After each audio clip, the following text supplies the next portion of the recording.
Ahora nos vamos a mover a Mateo 24.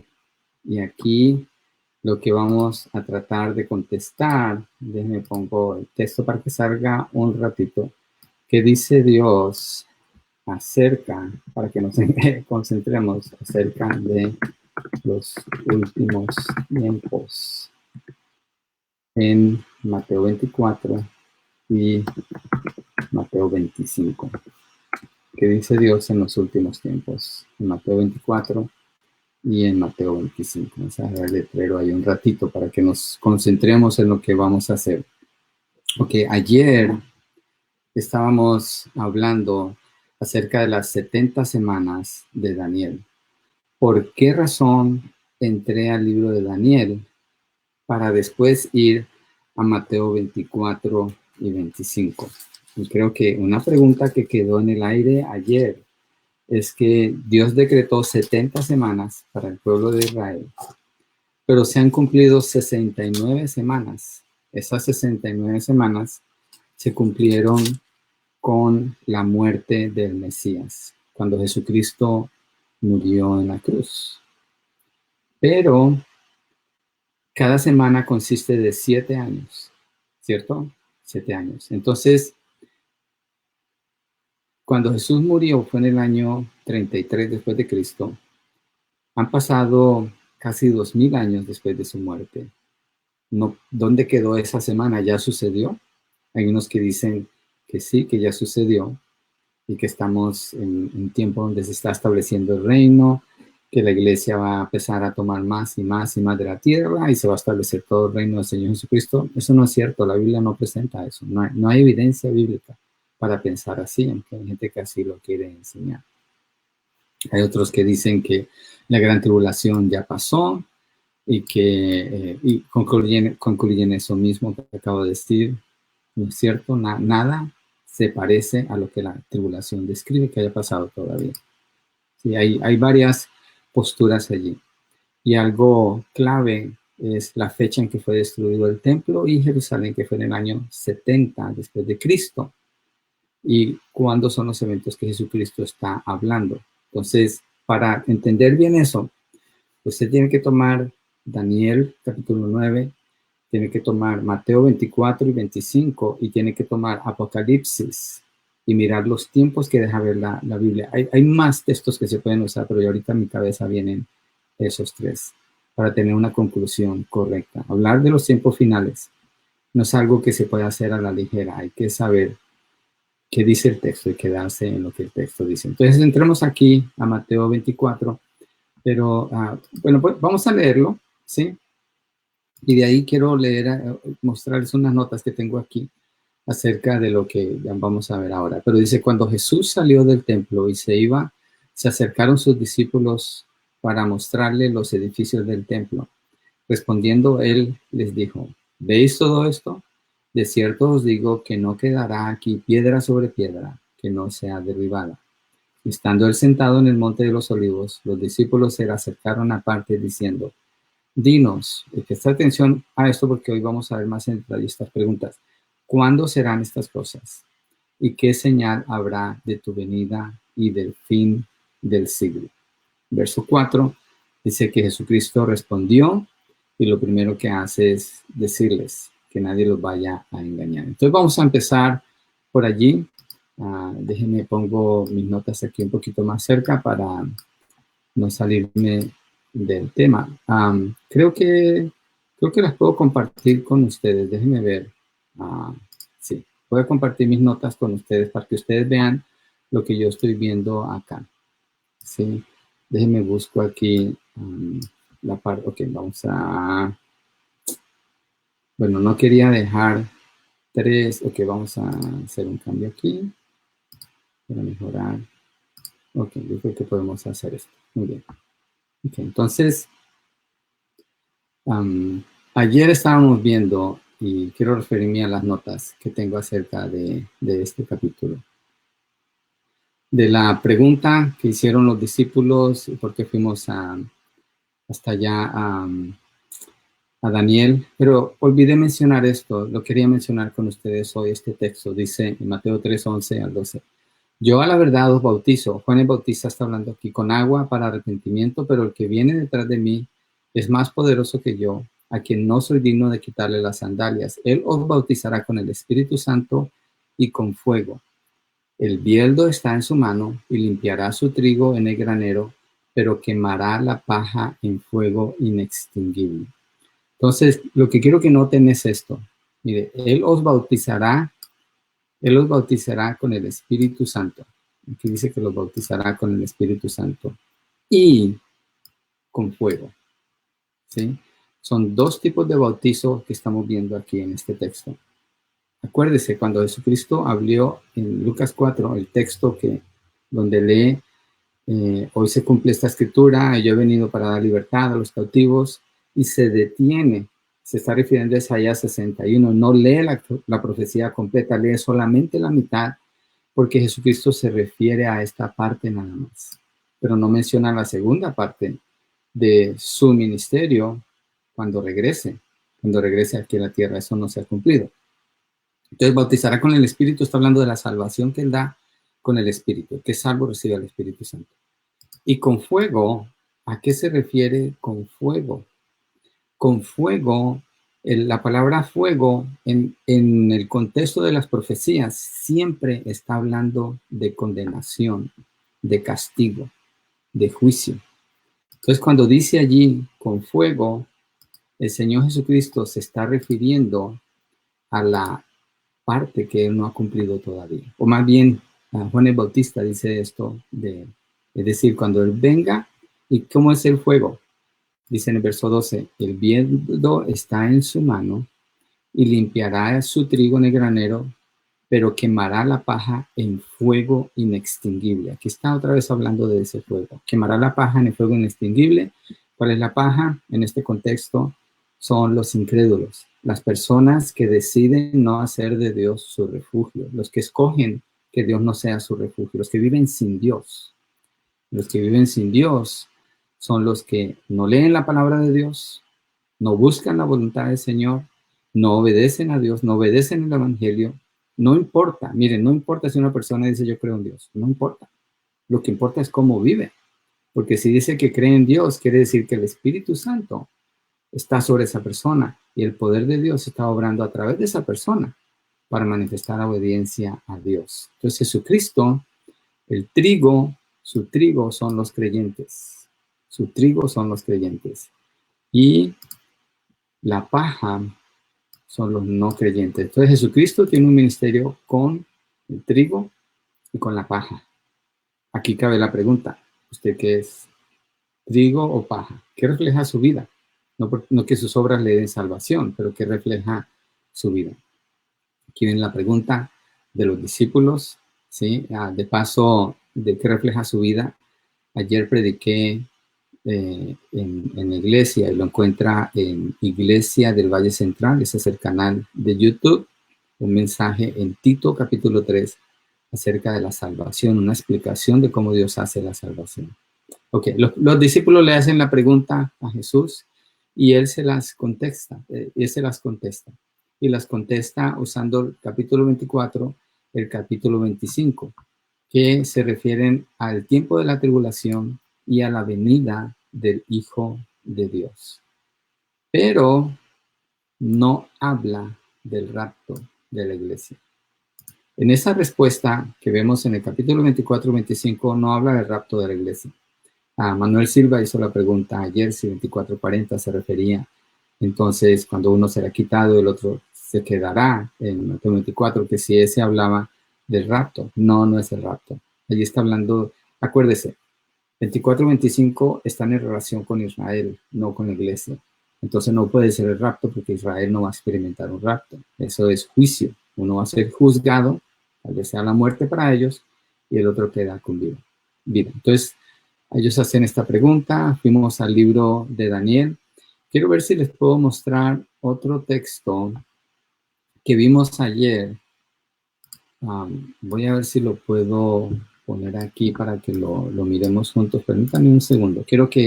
Lo que pasa es que tiene números y yo quiero que ustedes vean esos números porque si los menciono suena un poquito confuso. Entonces, Déjenme ver si puedo agregar otra página. Ok, no, tengo que quitar esta antes de seguir para esa, mientras ustedes aprovechen para leer lo que está allí. Ok, ok, este es, aquí está.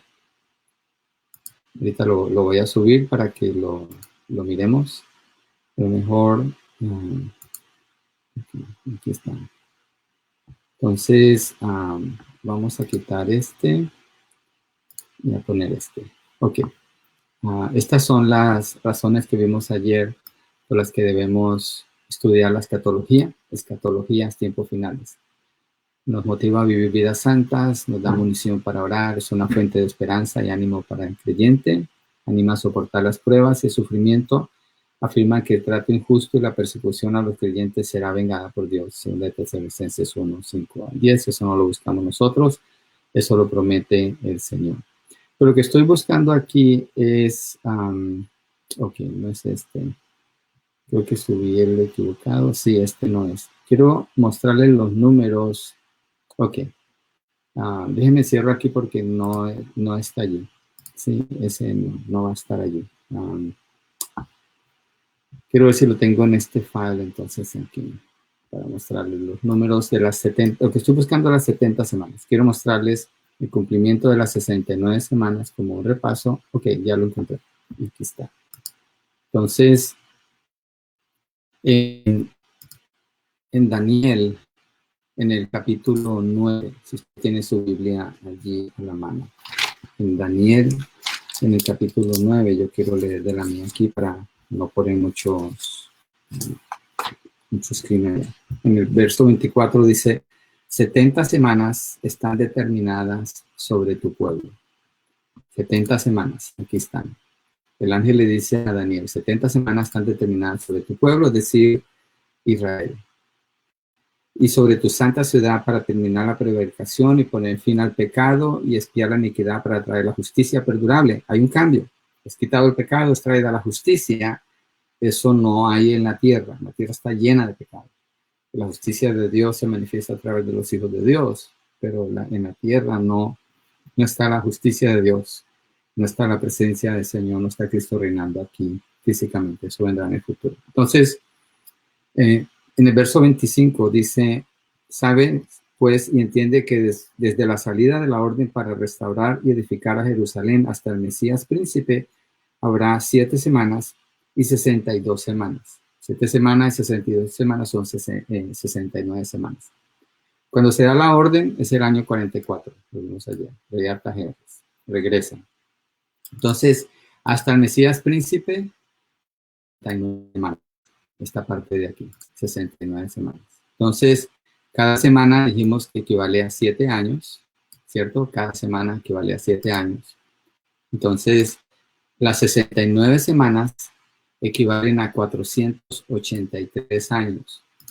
Entonces, miramos el año en que se dio el decreto para que salgan a reedificar Jerusalén y las murallas del año 444. 69 semanas son 483 años, que se cuentan, en los años bíblicos se cuentan de 360 días, no de 365. Entonces, esto da un total de 483 años. Vamos a cambiar el número aquí, 483 años. ¿Okay? Haciendo la cuenta, ayer mencionábamos que son 173.880 días. Desde este año, de aquí hasta acá. Déjenme ver si puedo poner alguna, creo que puedo hacer esto. A ver si, tal vez esto. Desde que empieza hasta aquí son 173.880 días. Entonces, se da el decreto en el año 444, aquí me faltó un número. Antes de Cristo, desde ese día hasta el 30 de marzo del año 33 después de Cristo, cuando Cristo muere, se cumplen estos días, 173.880 días, exactamente. Daniel es uno de los libros más atacados de la Biblia en el Antiguo Testamento por la precisión de las profecías. Es sorprendente cuando uno mira estos números. Jesucristo muere exactamente el 30 de marzo del año 33 después de Cristo, 173.880 días después de que se da este decreto, en el año 444 del rey Artajerjes. Se lo encuentra en el libro de Nehemías, también en Esdras se lo va a encontrar. Entonces, este tiempo equivale a ¿cuántas semanas? Equivale a 69 semanas, ¿sí? 69 semanas. Pero ¿cuántas semanas fueron decretadas sobre el pueblo de Israel? Fueron decretadas 70 semanas. Pues se han cumplido 69 semanas, falta una semana, ¿sí? Falta una semana. Aquí hay más detalles de Nehemías, perdón, de Daniel 9:26, que los que sucede allí con el Señor. Pero el punto es que todavía no se ha cumplido las 70 semanas, se cumplieron 69 semanas. ¿Por qué? Porque la nación no se ha arrepentido. Ellos no han creído en el Mesías. Acuérdese, la historia de la humanidad tiene que ver con Israel. Tiene que ver con Israel. Los eventos que suceden en la humanidad, todos tienen que ver con Israel. Ahorita voy a explicar por qué también he dicho tiene que ver ahora es con la iglesia, pero tiene que ver es con Israel. ¿Por qué? Pero ellos no han creído en el Mesías. Y lo que sucede es que el plan de Dios no se ha detenido. Dios no ha parado su plan, porque falta una semana para completar las 70 y Dios siempre cumple todos sus planes. Entonces, en Isaías 61:2, ya lo miramos ayer, es el ministerio del Señor Jesucristo, viene a sanar a los enfermos, a dar libertad a los cautivos, y el año de venganza, también habla, perdón, del tiempo de venganza al final. Es ahí donde se tiene que cumplir esa parte, no está cumplida. Entonces, después de la muerte y resurrección, no se ha cumplido la segunda parte de esta profecía sobre Israel. Falta una de las 70 semanas. Se han cumplido 69. ¿Qué pasó? El tiempo no coincide con una semana que equivale a 7 años. Llevamos en año 2000. Daniel 9:26 al 27 contiene la respuesta. Si usted va allí a Daniel, déjeme ver si lo puedo agregar aquí. Y vamos intercalando intercalando la escritura con las notas para que usted pueda mirar junto conmigo lo que les quiero mostrar. Entonces, estábamos hablando de Daniel 9, verso 26 al 27. Voy a guardar esto, poner esto. Y aquí vamos a cambiarnos Daniel 9. Dijimos que estábamos viendo, déjenme organizo aquí, son bastantes notas, pero quiero hacerlo lo más claro posible, por eso les quiero compartir las notas también a ustedes. Daniel 9, 26 al 27, entonces empecemos aquí, este es 26. La segunda, bueno, veámoslo todo. Después de las 72 semanas se quitará la vida, 62 semanas, se quitará la vida al Mesías, mas no por sí. Acuérdese que estamos hablando de 69 semanas, porque aquí dice 7 semanas y 62 semanas. Entonces, no estamos cambiando el número, la profecía no cambia el número. Cuando habla así, lo sacamos de aquí, está hablando al mismo tiempo. Después de las 62 semanas se quitará la vida al Mesías, ya Cristo murió, mas no por sí. Y el pueblo de un príncipe ha de venir y destruir la ciudad y el santuario. Eso ya sucedió cuando destruyen el templo y a Jerusalén en el año 70. Y su fin será con inundación y hasta el fin de la guerra durarán las devastaciones. También eso cumple otra profecía antes de eso, pero no vamos a entrar en detalle. Verso 27. Y por otra semana. Esta es la semana que nos falta. Por otra semana confirmará el pacto con muchos. Y mire lo que dice aquí, a la mitad de la semana. ¿De cuál semana? La semana que estábamos buscando. Otra semana es la 70ª semana, la número 70. Dice que a la mitad de esa semana hará cesar el sacrificio y la ofrenda. ¿Qué está pasando aquí? Esa otra semana es la semana 70 donde se va a cumplir el plan de Dios. ¿Qué pasa entre la 69, que fue en el año 33, donde se cumplió, y la 70ava, que no ha comenzado? Israel endureció su corazón, rechazó al Mesías, entonces acuérdese, entró la iglesia. Entonces hay un paréntesis, hay una pausa para Israel. Dios hizo esa pausa para ellos y los sigue protegiendo, siguen siendo Israel. Pero entramos nosotros los gentiles en este tiempo. Nos contado como semanas, es el tiempo de los gentiles, así dice Pablo en Romanos capítulo 9, 10 y 11. Entonces, pero nos interesa es qué pasó con esa semana. Dice que otra semana y a la mitad de la semana. Cuando leemos Apocalipsis, habla de 3 años y medio y 3 años y medio. Una semana, 7 años. Una semana, 7 años, a ver si lo estoy haciendo bien. La mitad, 3 años y medio, la tribulación, y la otra mitad, 3 años y medio más, la gran tribulación, un total de 7 semanas. Esa es la semana que no se ha cumplido.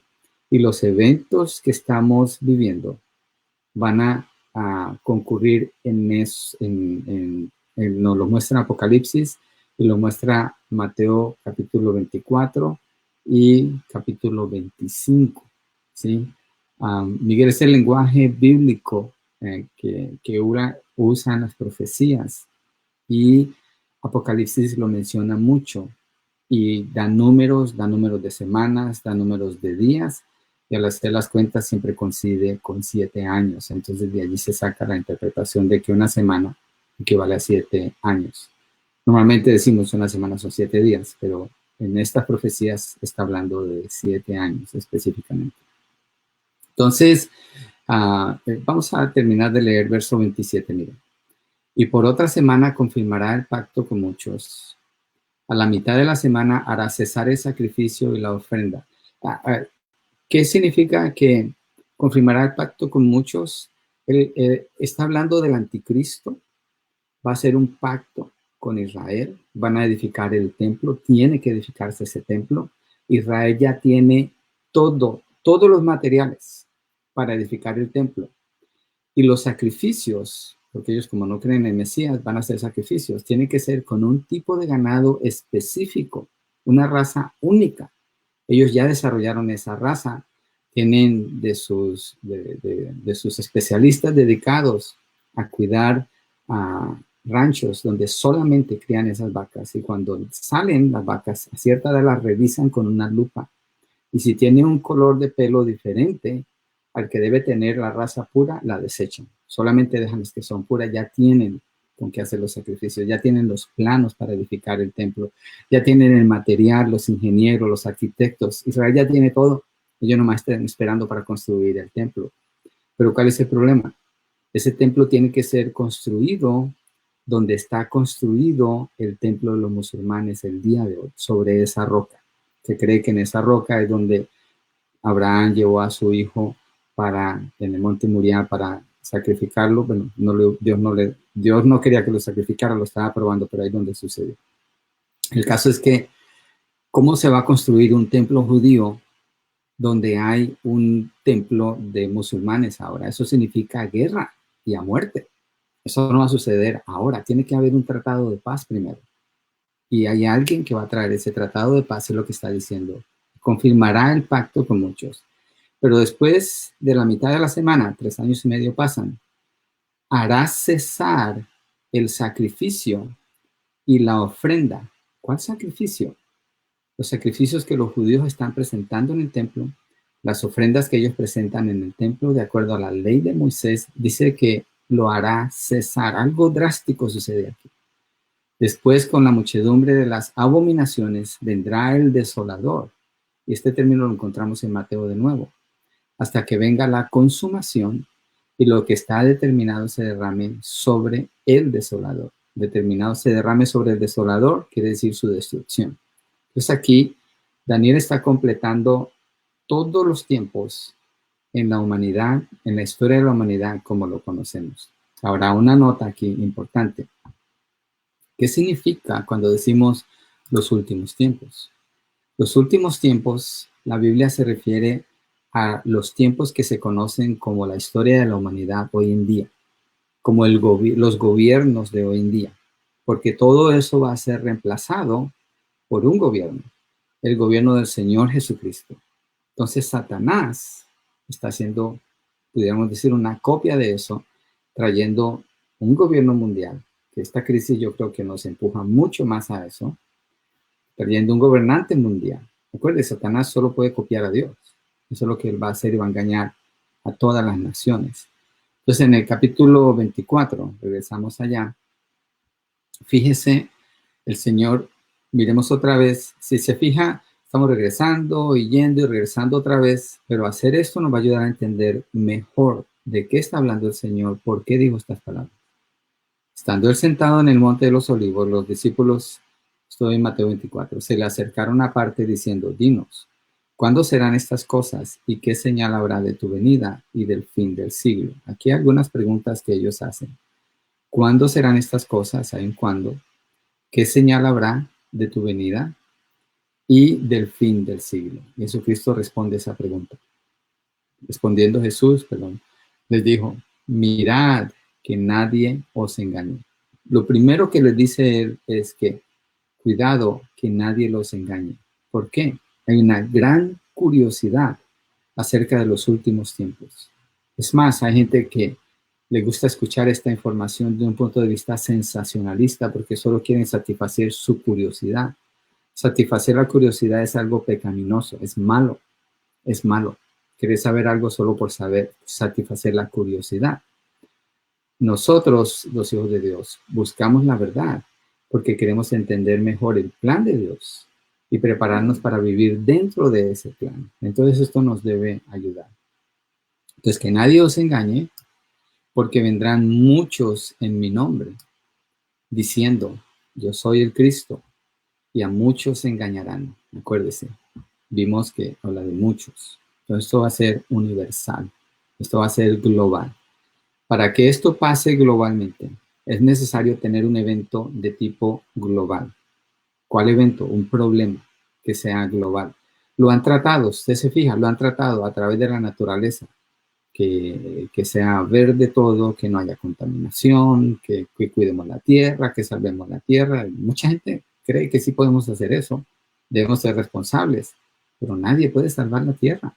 El único salvador es Dios, la tierra es de Él, y Él no dijo que Él va a salvar esta tierra, Él la va a transformar para traer su reino aquí. Pero mi punto es que se ha tratado de crear una conciencia global en ciertas cosas.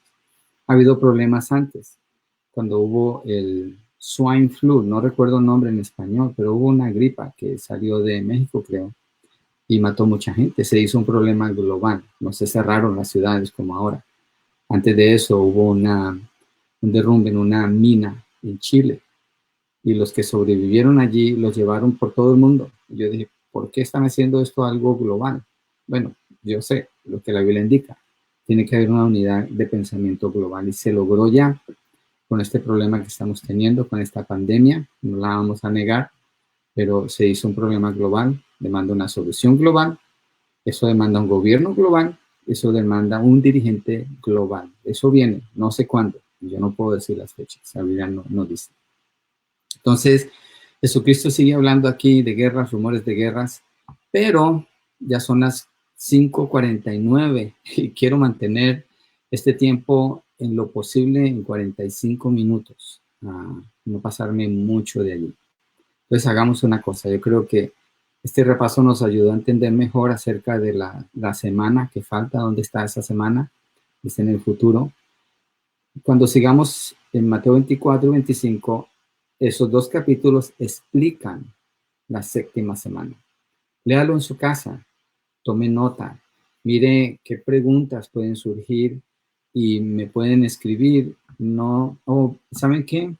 Voy a hacer algo, voy a poner mi email aquí en el stream, porque la verdad no hallé cómo, con este programa que estoy usando no pude, para que me manden preguntas, esa área, vamos a ponerlo aquí.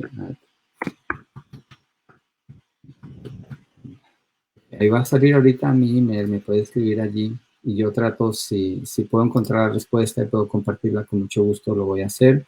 O a lo mejor usted ya tiene la respuesta y quiere compartir algo que nos dé luz a todos. Dios no le da la revelación a un solo hombre. Entonces, mañana continuamos, ¿les parece? Les animo, acuérdese, cuide su corazón en este tiempo. Y la manera de hacerlo es con las escrituras. Si no ha tenido un sistema para hacerlo y cree que le ayuda, use salmos usando los 5 salmos del día. Es fácil de usar y de mucha guía, mucha bendición en su oración. ¿Sí? Y juntos vamos a seguir mirando Mateo 24, 25. También hay más mensajes de estos en la página bueno, los tenemos en Sermon Audio, se llama Sermon Audio. Y ahí en Sermon Audio busca Iglesia del Valle Central o Pastor Enrique Sarria, lo va a encontrar. Ahí está el audio. Hay 68, bueno, en Sermon Audio son 136 mensajes que están porque son editados para la radio. Ahí los va a encontrar. Mañana nos vemos de nuevo aquí. Dios les bendiga. Sigan dándose abrazos cibernéticos mientras que, o si lo está haciendo normal, no se preocupe. De nuevo, los que están en YouTube, no puedo poner las notas en YouTube. No tengo el programa todavía para hacer eso, solo lo tengo para Facebook. Así que en Facebook va a estar, en Facebook queda grabado.